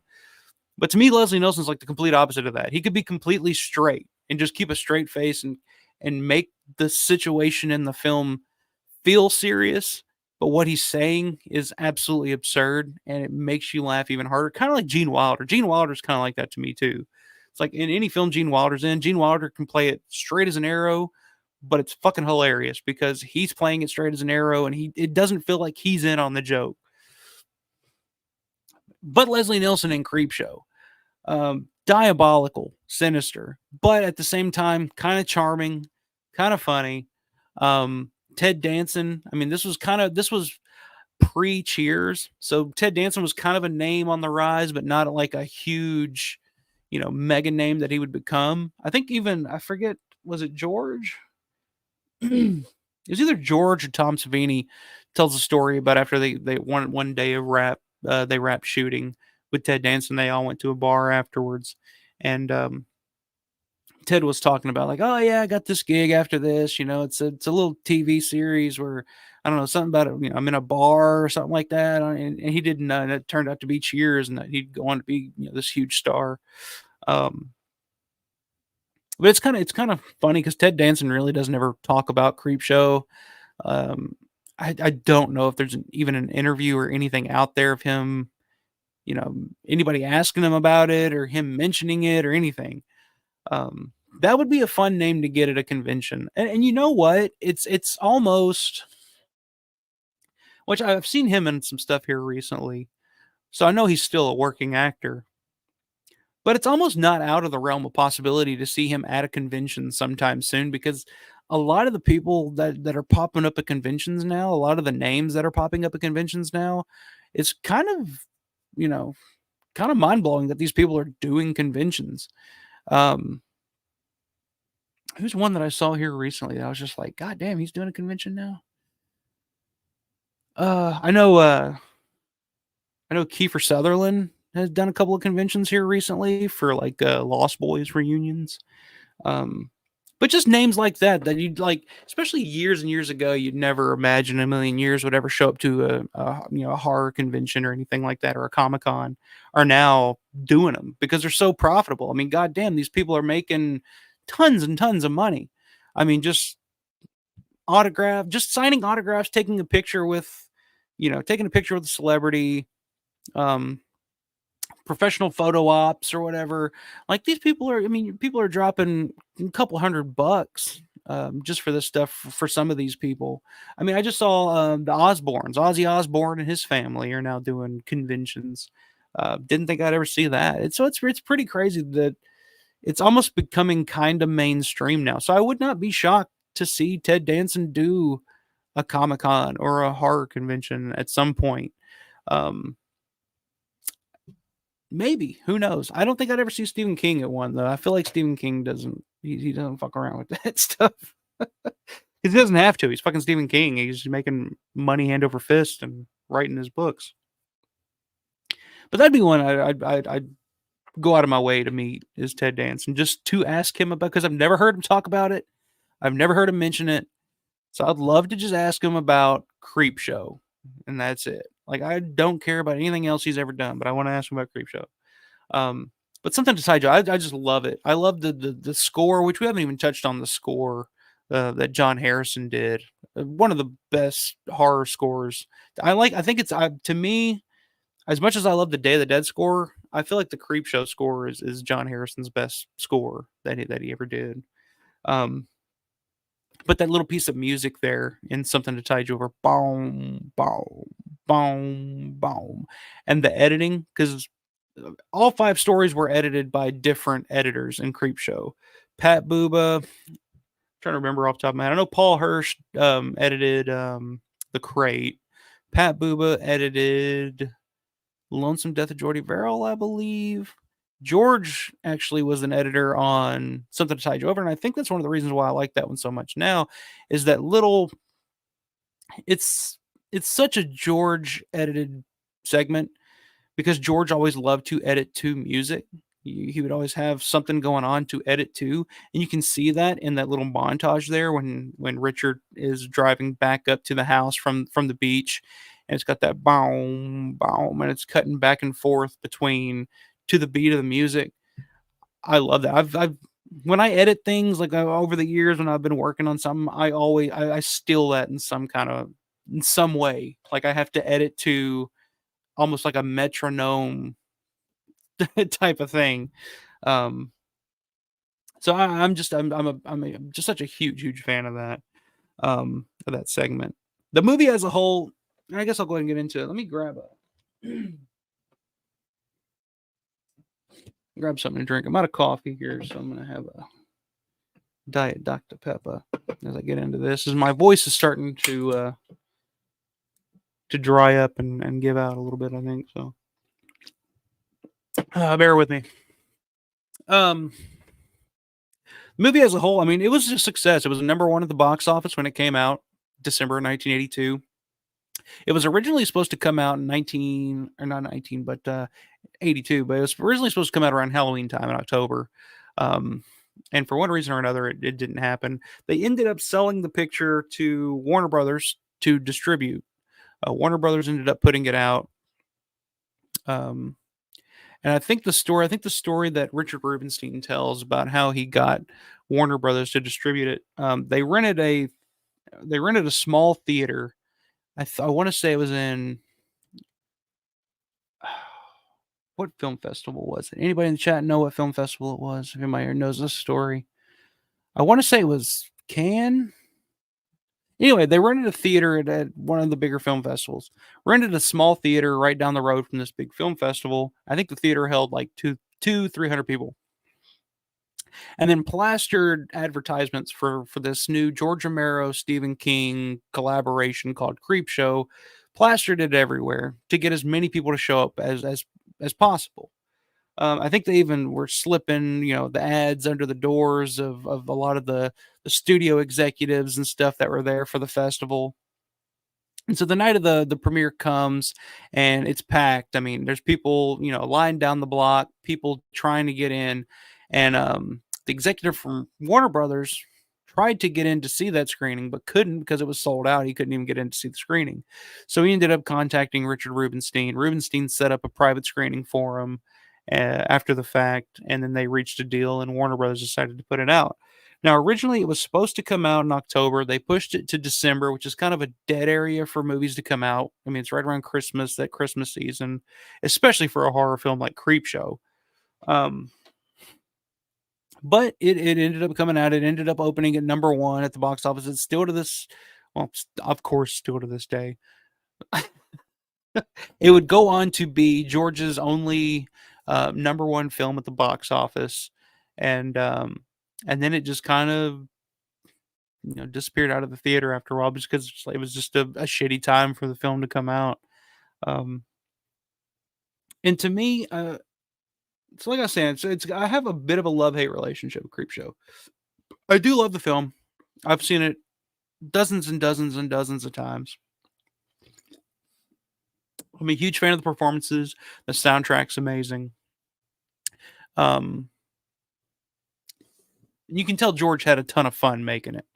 And George put a lot into it. Just the lighting, the not enough credit is given to Cletus Anderson and for the set design on a lot of that stuff. I mean, just the Upson Pratt apartment, just the fact because I think they had to change that around because I think in the original screenplay the apartment was supposed to be kind of a normal apartment, but I think by the end of it they had almost cut that segment out when they were filming because they were kind of running low on money and didn't really have the money to build the set that they originally wanted to build for the Upson Pratt apartment. So to kind of save money and kind of tighten it up a little bit, they made it this like hermetically sealed, like white, almost hospital like room. And to me, I think it worked perfectly for that. For the character, I think it works perfectly for that character. And I think it worked perfectly just for the fact that you had all these fucking cockroaches running around in this completely white room. You can see the little black cockroaches running around. And you can see it a whole lot better that way. So it really worked out. And I'm glad they kept that segment in. If it was just the four, I think it would have worked if they ended with, the big finale was the crate or whatever. Um, but I'm glad that they put that fifth one in because, like I said, it just felt like a big climactic ending there with the cockroaches exploding out of the body of Upson Pratt and all that. Um, I think originally, though, I want to say that was in danger of being cut even before they started shooting because I think originally Stephen King one of the stories that he wanted to do for Creepshow in the original Creepshow was the Hitchhiker story from Creepshow 2. So the Hitchhiker story from Creepshow 2 was originally supposed to be a part of the first Creepshow, which would have been interesting. Um, but yeah, I don't know. Like I said, I've always loved Creepshow. I think it's a fun movie. I think George had a lot of fun doing it, but I think unfortunately that is to me, in my opinion, just my theory. That's kind of that is the point where George kind of got pigeonholed as a horror director and only a horror director. Because I know he tried to get stuff made years down the line that wasn't horror related. I think he was supposed to do something with Sharon Stone at one point. No, that he was supposed to work with Sharon Stone on something at one point in the '90s, but it didn't pan out. There was something else he was supposed to do that was just kind of like a thriller, some kind of drama. I can't remember what it was off the top of my head, but he tried to get other things off the ground, but it just never happened for him. But it's also, and George has talked about this. This is also the movie where George kind of it gave him the confidence to work with a studio. Up to this point, George had worked completely independently, only in Pittsburgh, only with his crew of guys, and it was all on him. It was all his vision. It was everything was him, and that's to me my favorite era of George is Night of the Living Dead up through Night Riders and Creepshow. I'll throw Creepshow in there. Day of the Dead too. I'll throw in Day of the Dead. Not all the way up to 85. Past that, I feel like George just kind of became a hired hand for Monkey Shines, Dark F. Not saying that I don't like those movies or that they're bad movies or whatever, because there's definitely, there's definitely a lot of good with those films too. But for me, I don't know. I just feel like, because George is, like I said, George said that Creepshow was kind of the first time, working with big name actors, working with, a pretty good sized budget. It was his first number one box office film. And George has always said that was kind of the turning point for him, where he realized that he didn't just have to be, independent Pittsburgh guy. He can kind of work with a system, within the system with a studio. And I get at some point every filmmaker does. Every filmmaker turns to Hollywood at some point. And not necessarily, I mean, I don't think George ever really just turned to Hollywood. I mean, at some point in the 90s, he literally turned to Hollywood, went to Hollywood and wrote a bunch of scripts and never got fucking made. But I feel like at that point, I felt like he felt like he would be okay with just being kind of a director for hire. He didn't have to write the screen. It didn't have to be his story. He could work with that system. And just part of me, I just wish he just kept making his stuff. And he eventually would go on to do that again. And I think that's why I like Bruiser so much, is because Bruiser is literally George George's vision. An independent little film made by George with a crew of friends and close confidants. Um, so Creepshow kind of opened that door for him to expand, and of course, it also kind of opened the door. I think that's why he wrote the Dead to be so big, is because we got $7 million to do Creepshow. I'm sure I can get $7 million to do the Day of the Dead screenplay that I want to do. But of course they wouldn't, produce that screenplay without it being a guaranteed R rating, and George wouldn't, which to his credit would not bend the knee to that. He wanted to make his movie and his vision. He wanted to come out unrated, like just like Dawn of the Dead and Night of the Living Dead, actually. Um, so I think it kind of gave him a boost of confidence to say, okay, I can work with the Leslie Nielsens of the world. I can work with the E.G. Marshalls of the world. Um, I can work with more money. I can shoot bigger. I can shoot for the stars. And I guess at some point, every filmmaker, like I said, has to expand, has to grow. Not every filmmaker can just stay independent forever. But I feel like Creepshow is kind of the turning point for George, and I always kind of felt that way about Creepshow. It's just weird. Like I remember when I was a kid seeing Creepshow. I was probably a teenager. The first time I saw Creepshow, and just seeing like all these name actors for the first time, because I was so used to like Dawn of the Dead and Martin and guys that you know actors that I'd never heard of, but loved those films because I'd never heard of those actors, and it just felt like a to me, George's films were always felt like a family. It was like a close knit thing. It was like Tom and Mike Gornick and John Harrison, Tom Dubinsky and Richard Rubenstein, or even earlier than that, Russ Striner, and it was just like these common names that you'd always see and they always work together. So the first time when I saw Creepshow, all those guys were still involved, but when I first saw like Leslie Nielsen and Ed Harris and Hal Holbrook and Adrian Barbeau and all these names that I knew, I was like, holy shit, this movie's full of stars. That's weird. That doesn't feel very Romero esque to me. So I was kind of taken back by it. I've always kind of been like, because I always kind of, like I said earlier, just like when it comes to horror, like if there's big name stars in it, I've always just kind of been like, I don't know about it. Um, so yeah, I don't know. I've always had that kind of. To me, it felt like that was the moment where George kind of got pigeonholed as a horror filmmaker, because originally there was a number of projects that George was trying to get off the ground around that time too. One that doesn't get talked about quite as much, that I think would have been interesting to see what George would have done, is a film called Shooby Dooby Moon, which was written by was it Richard Ritchie? Was that a Richard Ritchie or a Rudy Ritchie? Rudy or Ritchie? Rudy or Richard Ritchie? I can't remember. Um, but it was like it was like a sci-fi 50s comedy musical type. They would have been so fucking out of left field and so weird. I would have just loved to have seen what he would have done with that, or what that would have been. Um, but yeah, there was a number of things. He was Copperhead was one. It was like a Marvel property that George wrote a screenplay for. That in the early '80s that never happened. Um, Apartment Living was the name of a project that never happened. Like there was so many projects. I mean, George was a prolific writer. I mean, you look at the archives. You go to the archives in Pittsburgh, and you'll see how prolific he is or was, and just all the screenplays and all the shit that he just had over the years. It's pretty amazing.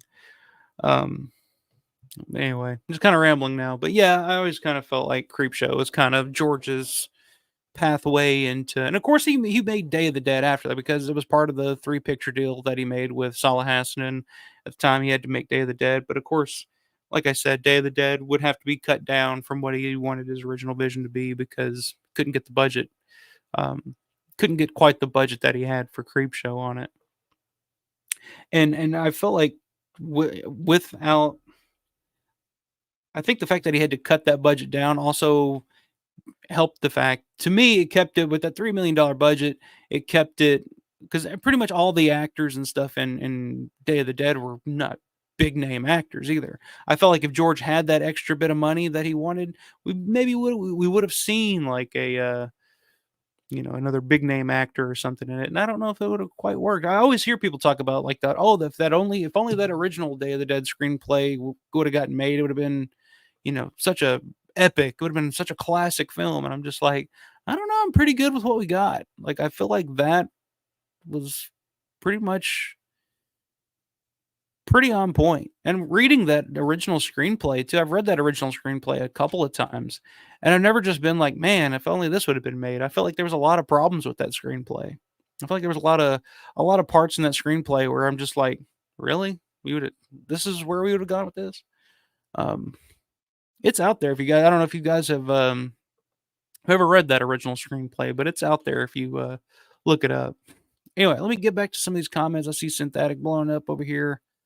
Um, Let me go back. I think this is where we were. We had Tales and Salem's Lot as kids. Now we have The Walking Dead. Yeah. Let's see. Something to tide you over is a lot of fun. Nielsen as a bad guy. The Crate as well, due to the creature and Billy getting her due. Agree. It was fun seeing Leslie Nielsen as a bad guy. I will say that. Watch Harris's dance and go watch him lose it at the History of Violence press conference. Mood swings. Ed Harris is a weird cat, man. You see him in some interviews, and he comes off kind of like a dick sometimes, but at the same time, he'll pop like there'll be a moment in that interview where he's just like he's got that sense of humor, and I've always heard that like from George and Tom when they were working with Ed Harris back in the days that Ed Harris was such a serious actor and like intimidating because he wouldn't put up with no shit and he wouldn't have it any other way than how he wanted to do it. Blah blah blah. But you can't argue with success and why talk about some success. That dude's had a hell of a career. It's still going. Sounds like only King wanted to overact. Yeah, well, like I said, George actually directed Steve to overact and as Jordy Verrill in that segment. And Stephen King was always just kind of like, really? Like he was always kind of hesitant to do it, but he went for it and it worked for him. So Nilsson's very quotable, absolutely. It's showtime.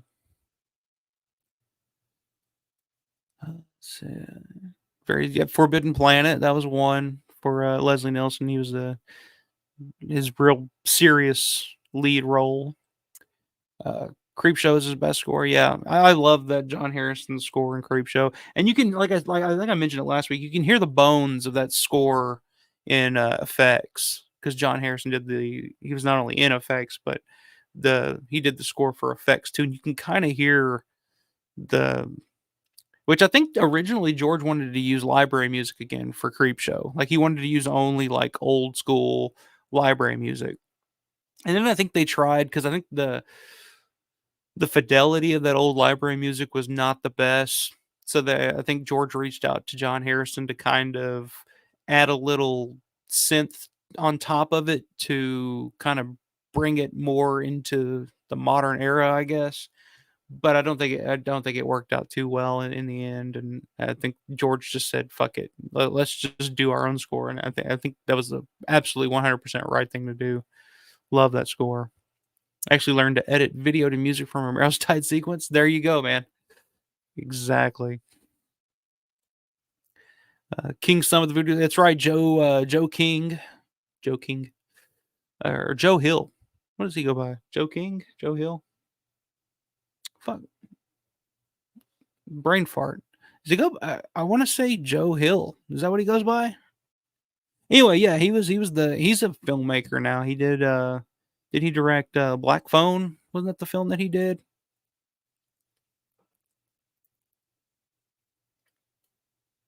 Who am I thinking of? I don't know. Let me know in the chat. What's Stephen King's son's name?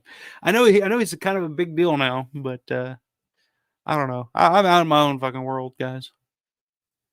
Creepshow was my first Romero movie, and in theater too. Had no idea what to expect, and I loved it. Well, I mean, that was one of the later, because I remember seeing it and I'm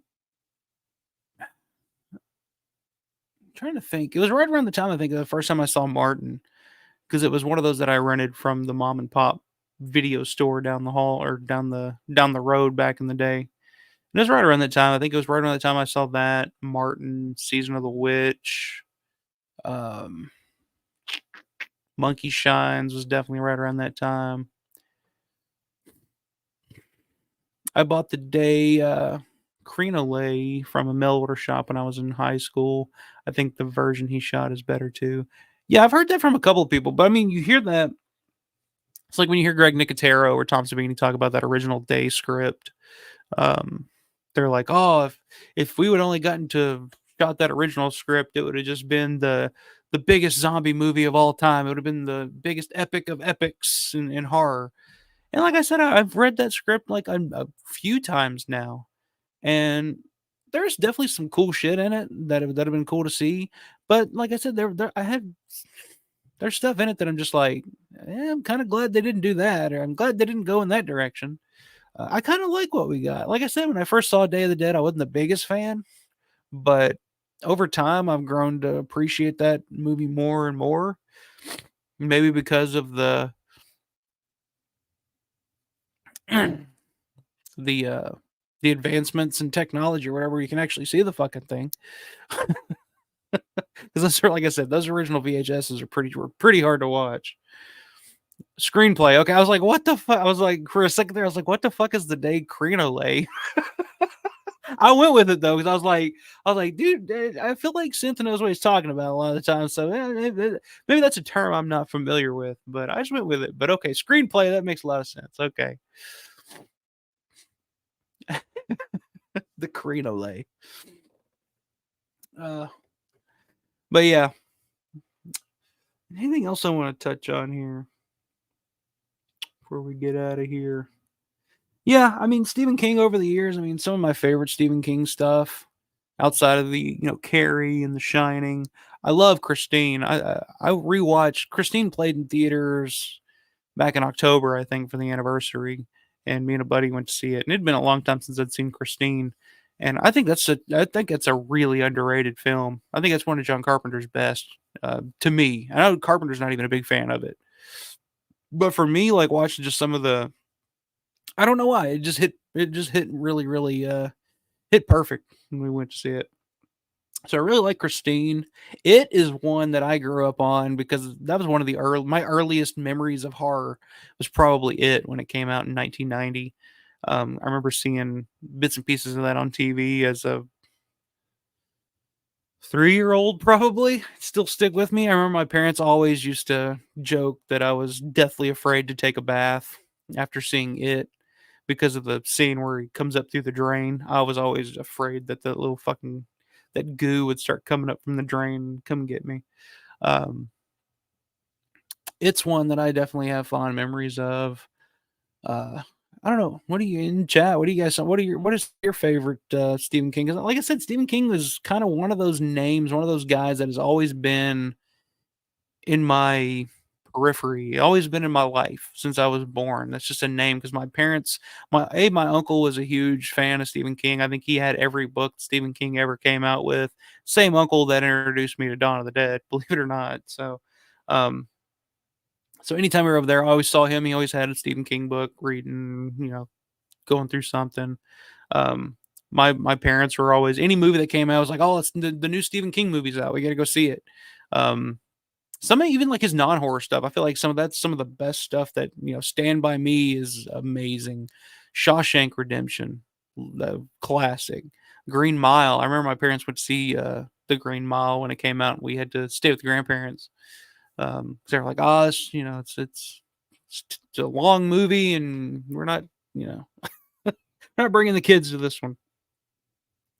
Um, there's some other great, so many. I remember when Thinner came out, which I think Thinner is actually coming out. I think they're who's putting it out? Oh, is it Kino? I think Kino's coming out with a Thinner Blu-ray here soon. That's what I remember when it came out. My parents really going out of their way to see. Pet Cemetery, that's perfect. Well, that's one that George was supposed to direct but didn't get to because he had to go back and do reshoots for Monkey Shines. But Pet Cemetery was one that was always talked about when we were kids. Um, it's still a really good movie. Children of the Corn is another one that I think people always just talk about when we were younger. But it's been a while since I've seen it. I remember not being a huge fan when I saw it last time. I was just kind of like, it's kind of not as good as I remember. Um, I don't know what would be my. I don't guess I would have a favorite Stephen King movie. I remember when Dreamcatcher came out. Rose Red was kind of a big deal back in the day. If you guys remember Rose Red, miniseries, I think that was on Sci-Fi. Um, yeah, it's just crazy to think. The Mist is a good one. Um, it's crazy to think that Stephen King has been as active and as prolific and has stayed in the spotlight as long as he has.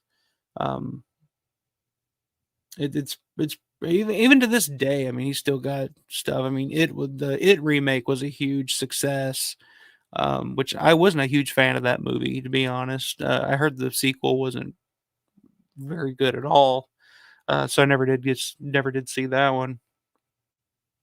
But he's had quite a few things come out here lately, and TV. I mean, it's Misery. That's perfect one to talk about with as cold as it is. Perfect movie to watch in fucking cold. Misery, great fucking movie. It's pretty impressive that he's been able to stay in the eye of pop culture as long as he has. Um, but I think it's a real his friendship with George all throughout the years. Anytime until the day he died, anytime you'd ask, George, what have you seen lately that you like? Or, what do you see that's good in horror? I remember he would always mention Stephen King. Oh, Steve's still doing great stuff. I love Stephen King. Um, he'd always mention Steve King and he'd always mention John Carpenter as the two guys that he always watched and Argento, the guys that he always had an eye on. Um, I've always been curious. I haven't really I guess I'd have to look it up. I'm sure maybe there's some quotes out there. Um, Steve King talking about what he thought of the Dark Half, but I thought George did a good job with the Dark Half. Um, I didn't plan on getting into it too deep tonight. Like I said, I was going to try to cut off at Creepshow because we could go on because they would continue to you know, work together on things throughout the rest of George's career and the rest of his life. Um, but I've always thought, to me, the Dark Half is not George's. What's the best way to put this? Not a great George film, but The Dark Half is a very good Stephen King adaptation to me. Which, like I said, I'm not a huge reader of Stephen King. I don't really know, you know, how true things are to his books or not. But that felt like a Stephen King story to me, and I felt like George did a pretty good job with that. But I've never heard Steve really talk about it. I don't know really know what his reaction or thoughts are on the Dark Half. That'd be one to kind of do a little research on. Since I went to see Day the first week it opened, it took a while to sink in, but ended up really liking it. Of course, all the good elements lined up, although it's a talkie. Yeah, I think this thing turned me off to it a lot when I first watched it. I was expecting, Dawn of the Dead 2, and instead I got a stage play with zombies, which is basically what it is. I mean, Day of the Dead would be a perfect you imagine Day of the Dead, the Broadway show? Which I mean wouldn't surprise me. We've gotten um what was it, The Evil Dead? Didn't they do like a stage show of The Evil Dead at one point? Night of the Living Dead. I think Night of the Living Dead had a stage show at one point too. Some of Sting's King stuff and small stories are my favorite. The Doctor Stranded on an Island story and Skeleton Crew was amazing. I don't think I'm familiar with that one. Stand By Me was cool. I prefer Kubrick Shining. Yeah, absolutely. Funny thing is though, this mug actually, the red rum mug, I got at the actual Stanley Motel, which is where The Shining, the hotel The Shining is based off of. Um, but the Stanley, that's where they actually shot that the mini series that Steve wrote. Um, they actually shot it at that hotel. We stayed there while we were in Estes Park, Colorado. It's cool because they also shot Dumb and Dumber there when they're at the hotel, and it's like a race to the top, and that hotel. That's where they shot that as well. So it was cool seeing those stairs and being like, holy shit, that's where uh, Lloyd raced Mary to the top of the stairs and tripped her and all this shit. So that was cool. But the hotel itself is kind of a shithole. I mean, it's supposed to they sell it as like, oh, it's the haunted hotel base that The Shining was based off of, and it's like it's a touristy attraction. They had a nice bar though downtown. They still have, I don't know if you can switch over to Dumb and Dumber, but downstairs in the bar area at that hotel, the Stanley, they still have Man Walks on the Moon, which is you can see clear as day. But they see clear as day. They pointed out in Dumb and Dumber when he's like, "No way! All right, that's awesome. We landed on the moon." It's still there. Um, so I was just more blown away by all the Dumb and Dumber locations as opposed to it being the hotel that The Shining was based off of. But it's supposed to be like haunted, and they do like little tours and stuff. But the actual room itself, not the greatest. I mean, it was a pretty small. Hey, it's expensive as shit to stay there. I bought one night there just to say we stayed there. Um, some of the amenities were cool, like downstairs, like the bar and stuff. Um, but the actual room itself was not the best. No air conditioning. And they were just like, oh, just open a window. We're up in the mountains. I'm just like, bullshit. It's fucking hot in here. What are you talking about? Can't sleep in this. Anyway, Cat's Eye. I've never seen the Cat's Eye. That's one I haven't seen. Dead Zone. That's a good one. That's a Cronenberg and Christopher Walken. Misery. That's a good one. Jimmy G in the house. What's up, man? Cujo was my favorite of King. That's a good one. That's another one. I've pop culture Cujo. Anytime I can't tell you how many dogs I've met over the years that were named Cujo. Sleepwalkers is pretty crazy. I wanted to like Silver Bullet. I don't think I've seen either one of those. Those are two that I'll need to. Sleepwalkers, I've heard mixed things on. I've heard some people that really, really like Sleepwalkers and will defend it, and some people that just don't like it at all. And same for Silver Bullet too. That's one. And I think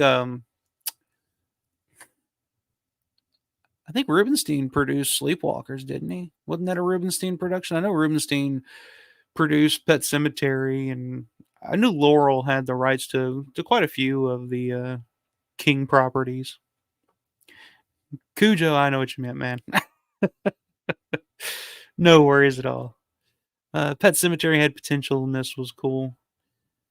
Yeah, I would have loved to have seen what George would have done with Pet Cemetery, but I think that Mary Lambert, who ended up directing it, did a pretty good job. I think it's a solid horror film. It's pretty fucked up. I love fucking Herman Munster, Fred Gwynn. I love that character in that movie. Don't go down there now. That's what. Sometimes, Dad, it's better. Gotta love Fred Gwynn. Was that as an animal guy? I had trouble watching Cujo. Made me sad, not scared. Yeah, yeah. Especially when you see the sweet dog at the beginning and what he turns into after he catches the rabies or whatever. But it's a well-made film. Just the suspense of it. And I think that's one of Stephen King's favorite adaptations of his books. Is that he says it kind of captured the claustrophobia and the suspense that he wanted to create in the book. So, but that's a good one too. That's one that I think that's one of those that you can show anybody and they'll like. A lot of Stephen King stuff are movies um that I think you can kind of show people that are not huge horror fans or even huge movie fans really, and I think that they appreciate it. Um, Lambert did an awesome job with American Psycho. Okay, I'm gonna Google this because I've fucked this up before, and I think Grande corrected me on this one time. Let me pull.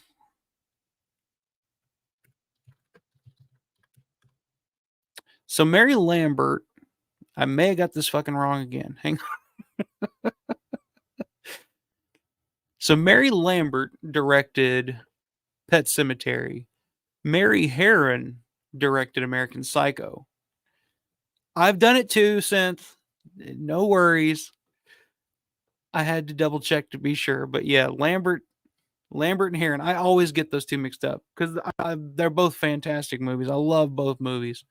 Um, but yeah, that's funny that we both made that mistake because yeah, I remember I can't remember if it was on.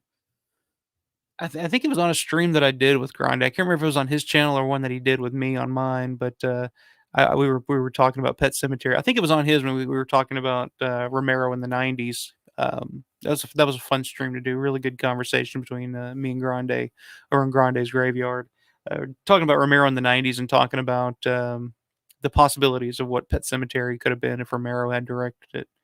And I think I made that same exact mistake. I was like, "Yeah, Mary Herron, wasn't that who directed Pet Cemetery?" He's like, "No, Mary Lambert." And I was like, "Oh, who the fuck is Mary Herron?" And he's like, "She did American Psycho." I'm like, "Oh yeah, that's right. Okay." So yeah, I get them all mixed up. No worries, man. It happens. A lot of Marys out there. Well, two actually. There's two Marys that I get mixed up, so it's fine. Two very good filmmakers named Mary that made two very good horror films. But all right. Well, like I said, guys, it's a Monday night. It's a little different for me. I'm gonna hop off here. It's been fun talking about a little creep show, a little Stephen King, a little something different tonight. Lord knows I can go on and on about Dawn and Night of the Living Dead, and I just wanted to touch on creep show a little bit. Because I kind of got in that mood this week, or I watched been watching a lot of creep show stuff lately. And I've just always it's just a fascinating relationship between Steve King and George Romero. Um, so, and it's one that kind of lasted throughout the years. I don't think Stephen. Anybody think of any other filmmaker or anything that Stephen King had that constant and close of a relationship with over the years? Especially when it came to people adapting his stories into film. And is there anybody that King really worked with on an ongoing basis like that? Because I mean, they worked on stuff, until the day George died.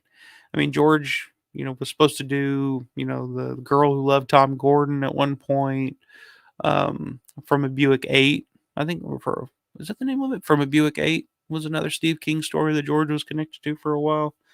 So yeah, it always seemed like George was right there, always right in the mix to do the next Stephen King project. Um, but I think the first one we got is the best one. I think Creepshow is classic film, classic horror film, perfect film to watch around Halloween time. Um, and it's way ahead of its time. Like I said, in terms of being a comic book movie. Because I mean, like from what we'd go on to see with like 300 and Sin City and Creepshow. I mean, George kind of invented that the comic book look or the comic book technique or whatever. Yeah, that's right. That's right. So Frank Darabont, yeah, Frank Darabont worked with Stephen King quite a bit. Did a lot of Stephen King adaptations. That's a good point. Um, so yeah, I'd say George and Frank Darabont will probably be the two big ones that were always in the mix with Stephen King projects. And George is a huge Darabont fan as well. I know mentioned The Walking Dead earlier. I know when people would ask George about The Walking Dead if he would ever direct an episode or what he thought of the series. George is like, yeah, the first couple episodes that Darabont did were really good, but then after they got rid of him, it all went to shit. It was basically the idea that George always put out there. So George is always a big fan of Darabont's work as too. So uh, Jimmy G, nope, they met up at the perfect time. I agree.